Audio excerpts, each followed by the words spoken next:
عليكم ورحمة الله وبركاته. ازيكم يا حبايبي؟ عاملين ايه؟ يا رب تكونوا بألف خير. كل سنة وانتم طيبين. عام سعيد عليكم وعلى كل حبايبكم. طنط أمونة النهاردة جاية لكم بالبسبوسة، حاجة كده جميلة. طبعا جو شتوي شوية ومحتاجين حاجة تدفينا، مفيش أجمل من البسبوسة، حاجة في منتهى الجمال. شايفين؟ يا تركاتك يا حركاتك يا طنط أمونة، الجمال ده كله معمول بكوبايتين وربع سميد.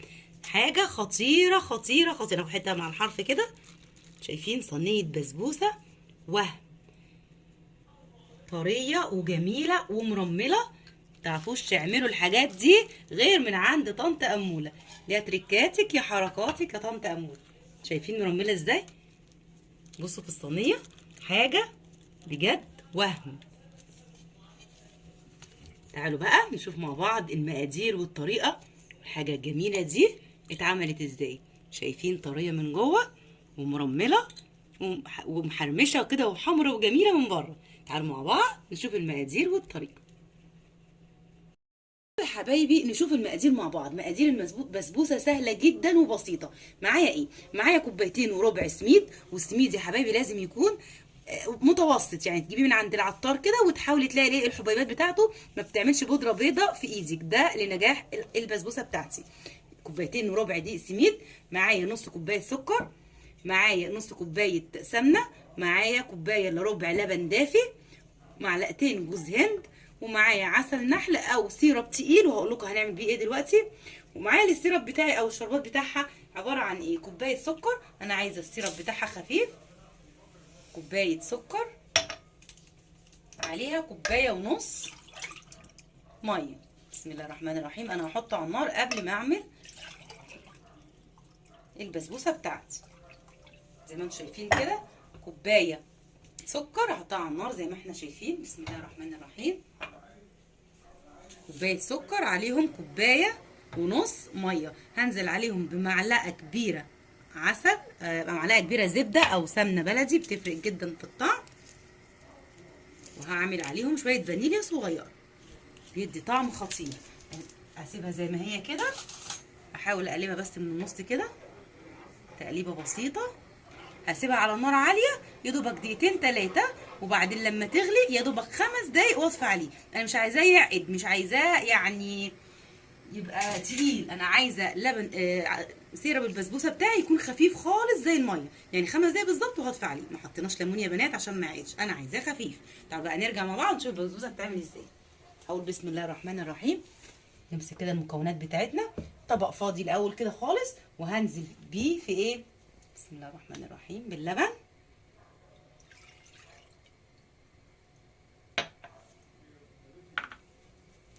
والسكر ومعلقتين زي ما احنا شايفين عسل نحله، ومعلقه عسل نحل زي ما احنا شايفين كده بالشكل ده. وهقلبهم كويس. بسم الله الرحمن الرحيم. اللبن دافي يا بنات، اوكي. ادوبهم كويس قوي.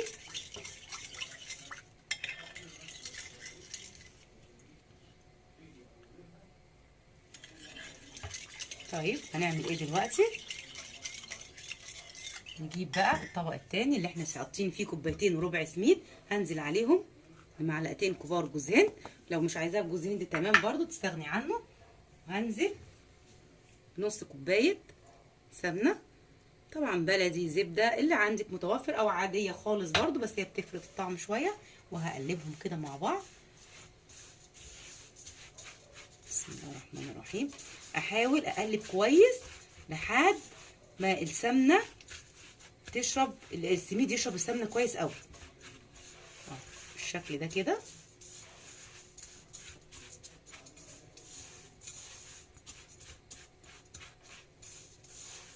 وبعدين اهو احنا شايفين ان السميد شرب السمنه بتاعتي كويس قوي. انزل بقى بالايه؟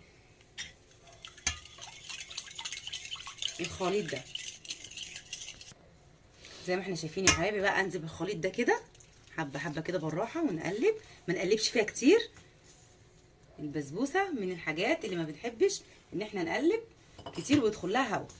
نقلب بالراحه كده بسيط لحد اللبن ما يتجانس مع الخليط بتاعي بالشكل ده.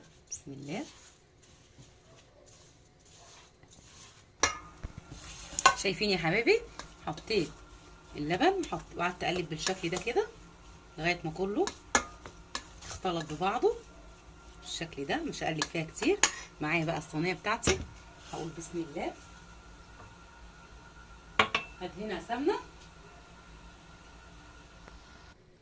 زي ما احنا شايفين. هاخد الصينيه بتاعتي وهدهنها كده بالسمنه. بسم الله الرحمن الرحيم. وفي تريكايه حلوه بقى طنط اموله هتعملها معاكم عشان لما تحبوا تحطوها في طبق تقديم وتنزل معاكم بسهوله وما تفتفتش. هقول لكم التريكايه الحلوه دي. بنجيب كيس حراري زي ما احنا شايفين كده، وهنزله كده في الصينيه بعد ما دهنتها سمنه. نحاول نفرده كويس ميبقاش مكرمش معايا بالشكل ده. وهقصقص الزيادات وارجع. شايفين حبايب طنط اموله؟ جبت الكيس الحراري وقصيت الزيادات من فوق، وحطيت الاول مسحه سمنه وحطيت عليها الكيس. حلو الكلام ده عشان لما اجي اقلبها تتقلب معايا بسهوله جدا وانا بحطها في طبق التقديم بتاعي وما تتفتفتش. هنزل برده كده بمسحه سمنه حلوه تاني على الكيس. دي تريكايه جميله هتدعوا لي عليها ان شاء الله بالشكل ده. وبعدين هنزل بالخليط بتاعي بالشكل ده بالراحه خالص.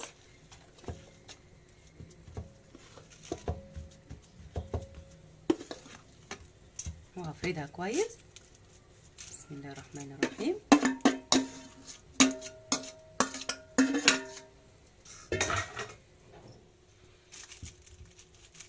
هفردها في الصينيه بتاعتي كده. هو ده القوام المطلوب. شايفين حبايب طنط اموله؟ حطيتها كده وفردتها في الصينيه بتاعتي. هحاول ادبها كده. دي برضو خطوه اساسيه عشان لو في هوا شغل فيها ولا حاجه يخرج. وبعدين في تريكايه برضو حلوه من طنط اموله. هجيب شويه سمنه كده صغيرين على الوش عشان تدي لمعه حلوه، واطبطب عليها كده بالراحه خالص. يعني احط ايدي كده بشويه سمنه واطبطب كده بالراحه. هتدي لمعه وهتدي لون خطير جدا لما تطلع. في نفس الوقت هتخلي الصينيه بتاعتي لما تطلع ما تشققش. يا تركاتك يا حركاتك يا طنط اموله. هتاكلوا احلى بسبوسه ان شاء الله من ايدين طنط اموله. خلاص انا هعمل ايه دلوقتي يا طنط اموله؟ زي ما احنا شايفين كده خلاص هحطها في التلاجة 10 دقايق تمسك نفسها كده وتتظبط. وبعدين هحطها على درجه حراره 170 في الرف الوسطاني. لما تحمر هاجي اوريك النتيجه. رجعنا يا حبايبي زي ما انتم شايفين طلعت من الفرن. طبعا حطها في التلاجة ترتاح 10 دقايق، وخليتها اول ما ارتاحت 10 دقايق رحت حطاها في الفرن. خدت معايا نص ساعه بالظبط وبقت باللون الاحمر الجميل ده. هنزل عليها دلوقتي بقى بالسيرب بتاعي. بسم الله الرحمن الرحيم. زي ما انتم شايفين لازم يكون السيرب بتاعي سخن وهي سخنه. نقول بسم الله.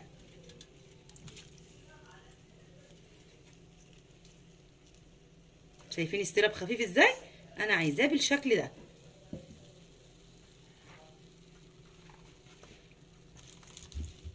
طبعا هعملها كده هي تشرب كله دلوقتي عشان هي طبعا سخنه جدا والشربات بتاعي سخن. بسم الله.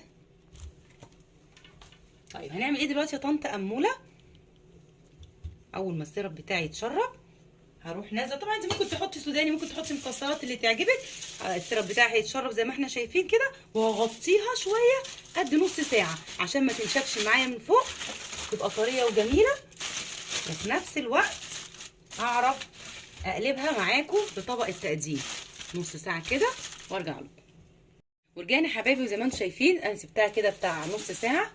غطيتها وسبتها شويه كده لما تهدى خالص عشان تبقى طريه زي ما انتم شايفين بالشكل ده. هاخدها كده بقى بالكيس بتاعي اللي انا حطيته من تحت عشان تطلع زي ما هي سليمه كده. بسم الله الرحمن الرحيم. في طبق التقديم بتاعي شايفين دي فايده بقى طبق فايده الكيس اللي انا كنت حاطاه تحت في الصينيه ما لزقش فيها خالص. طلعت بالشكل الجميل ده. شايفين جمالها؟ حاجه كده في منتهى الجمال. نقطعها بقى سوا كده ونشوف الجمال. شايفين مرمله ازاي؟ يا تركاتك يا حركاتك يا طنط اموله. ايه الجمال ده؟ شايفين؟ حلوه قوي قوي قوي بصراحه. ناخد بقى قطعه كده صغنطوطه. شايفين حبايب طنط اموله؟ حاجه كده تاكلوا صوابعكم ورا. يا تركاتك يا حركاتك يا طنط امول. الحته بقى المقرمشه اللي في الجناب دي ما تقولوش لحد عليه. ايه الحلاوه دي؟